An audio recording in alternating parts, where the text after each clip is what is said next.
Hey guys, Gina, welcome to the place where your growth meets mine. Let's talk. Today isn't just another motivational video. This is a complete blueprint, a roadmap, a battle plan for making 2026 the best year of your life.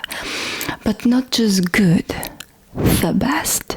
So you might be wondering why this year matters more than you think. Let's start with some brutal honesty. How many years have you let slip by? How many Decembers have you reached and thought, whoa, where did time go? I had so many plans. Time is the only resource you can never get back. You can make more money, you can build new relationships, you can learn new skills, but you cannot make more time. And 2026 is going to pass, whether you use it or waste it. 365 days, and every single one of them is an opportunity or a loss. Most people don't understand. Productivity isn't about being busy. It's about cramming your calendar full of tasks and running yourself into the ground. Real productivity is about impact. It's about looking back at the end of the year and seeing real, tangible progress towards the life that you actually want to live. There will be two types of people in 2026. As we move through this year, we're going to see two types of people emerge. The first type will complain. They will blame the economy, their boss, their circumstances, their past. They'll scroll through social media for hours, envying other people's success while doing nothing to create their own. They'll say, I'll start Monday. Every single week, they'll talk about their dreams but never take action. The second type, they will build, they will create, they will fall down and get back up. They will face the same challenges as everyone else, but they will respond differently. They won't wait for the perfect conditions because they know that perfect conditions don't exist. They will make 2026 count.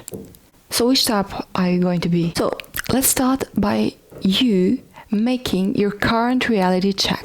Let me ask you some questions and I want you to be honest with yourself.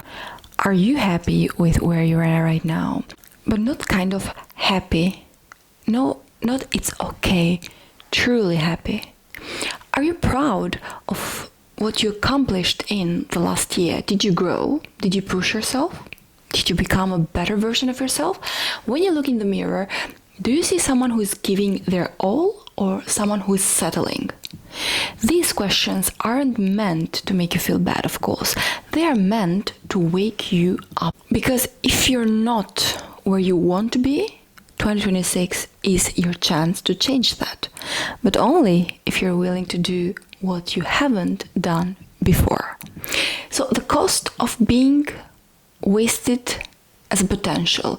You know what haunts me? It's not the failure, because failure is part of the growth. What haunts me is wasted potential. It's the person who had the talent but never developed it. The person who had the idea but never executed it. The person who had the dream but never pursued it.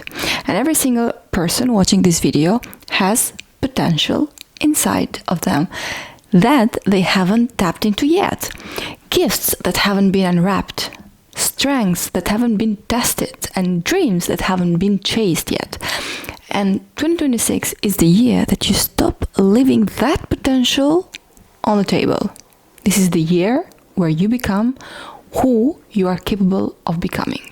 Before we talk about goals, habits, or strategies, we need to talk about mindset. Because here's the truth that nobody makes it clear for you to understand.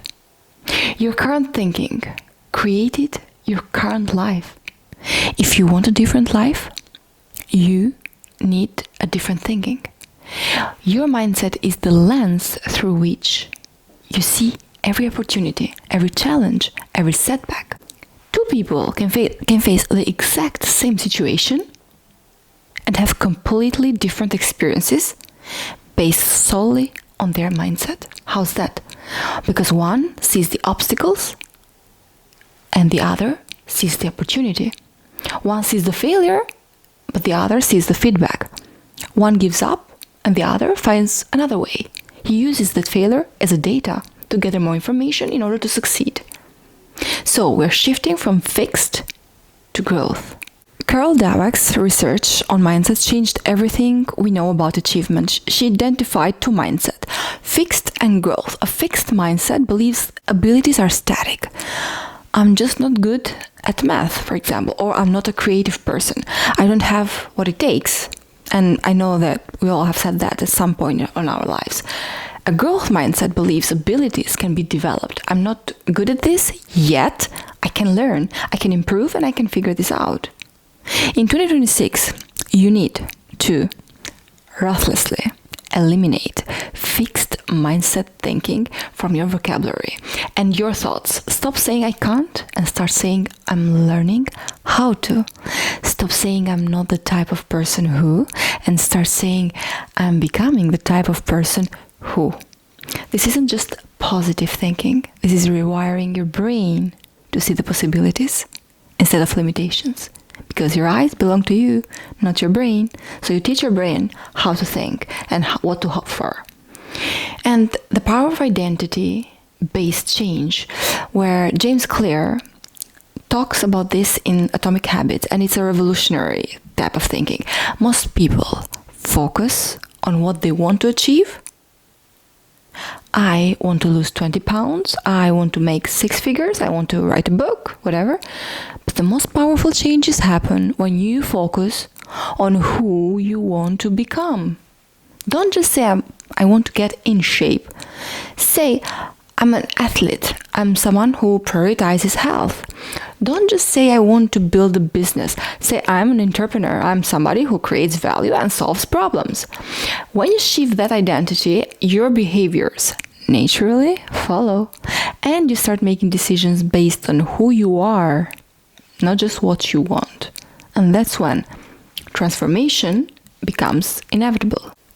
Another important thing is that you should embrace discomfort as a growth. And that's a hard truth. If you want 2026 to be different from any other year, you're going to have to get comfortable being uncomfortable.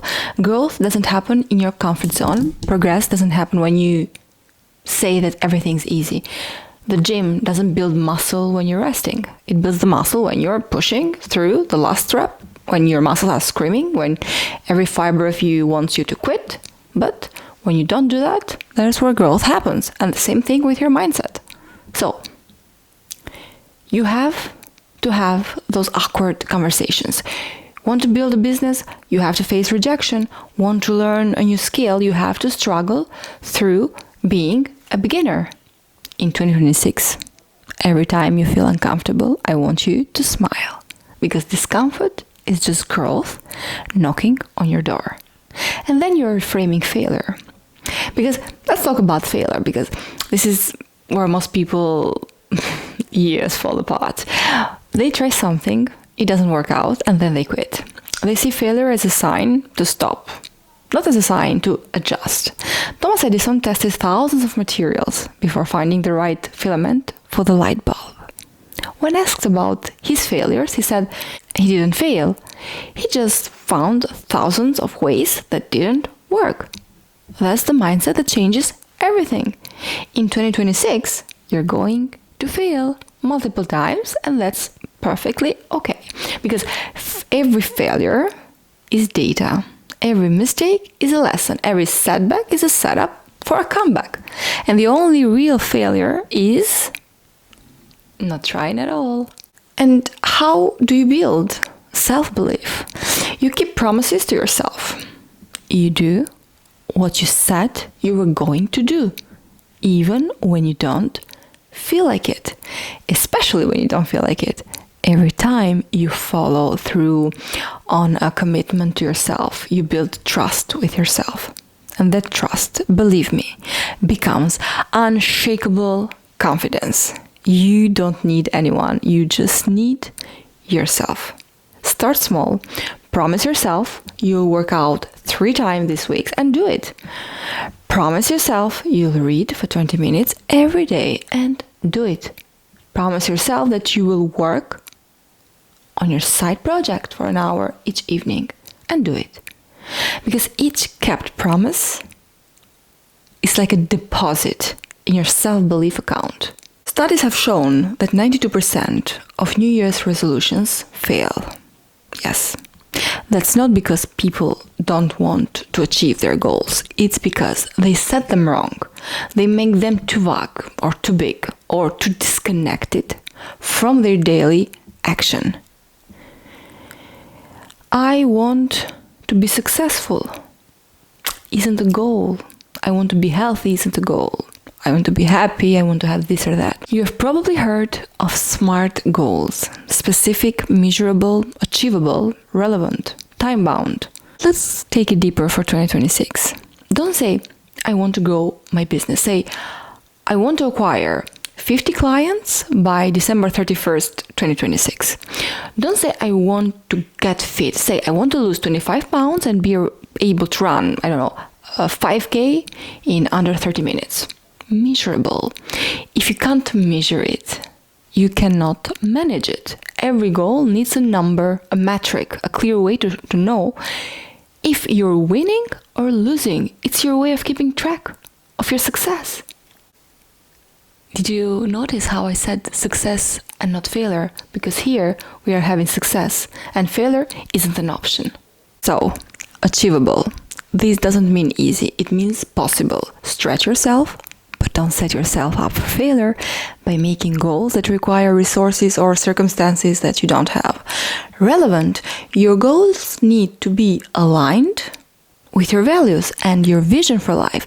Don't chase goals because society says you should or because someone else wants them. Make sure your goals are yours. Every goal needs a deadline. Not someday, not eventually, a specific date when you'll either achieve it or miss it. And how I would do this? I would say, let's try a 12-week year approach. This is a game-changing concept because instead of planning for all 2026, break it into 4 12-week years. Research shows that people achieve more in 12 weeks with focus than in 12 months without it. Every 12 weeks, set 2 to 3 major goals, not 20, not 10, 2 to 3 goals that, if you accomplish them, would make you quarter a massive success. Then reverse engineer those goals into weekly actions. This creates urgency, this creates focus, this creates momentum. And at the end of every 12 years, you review, celebrate your wins, learn from your misses, and set new goals for the next quarter. And this is the power of systems over goals. You do not rise to the level of your goals, you fall to the level of your system. Goals are the destination. Systems are the vehicle that gets you there. If your goal is to write a book, your system is writing 500 words every single morning. If your goal is to build a 6-figure business, your system is making 10 sales calls every day. But if your goal is to set or to get the best shape of your life, your system is working out 5 days a week and tracking your nutrition. So focus on building a bulletproof system and your goals will take care of themselves. People overestimate what they can do in one day and underestimate what they can do in a year. Small actions done consistently create massive results, and this is the compound effect. If you improve by just 1% every day, by the end of the year, you'll be 37 times better. If you get 1% worse every day, by the end of the year, you'll decline nearly to 0. The difference between where you are now and where you want to be isn't one giant leap. It's thousands of tiny steps in the right direction. And how you start your day determines how you leave your day. And how you leave your day determines how you live by your life. So if you wake up, grab your phone, scroll social media, hit snooze 3 times and rush out the door in chaos, what kind of day do you think you're going to have? The most successful people in the world have morning routines, not because they are trying to be fancy, but because they understand that controlling your morning means controlling your day. So wake up early, not because sleep doesn't matter, but because having time before the world demands your attention is priceless. Hydrate, drink water immediately. Your body is dehydrated after 7 to 8 hours of sleep. Move, exercise, stretch, walk, get your body moving and your blood flowing. Feed your mind, read something positive, educational or inspirational. Don't start with news on social media. Plan your day, review your goals, identify your top 3 priorities, visualize success. Do the deep work before checking email or messages, or spend time on your most important tasks. This isn't just a routine, this is armor. This is your competitive advantage, and this is how you win before most people even wake up. Hey guys, it's Gina. Welcome to the place where your growth meets mine. I'll see you next time.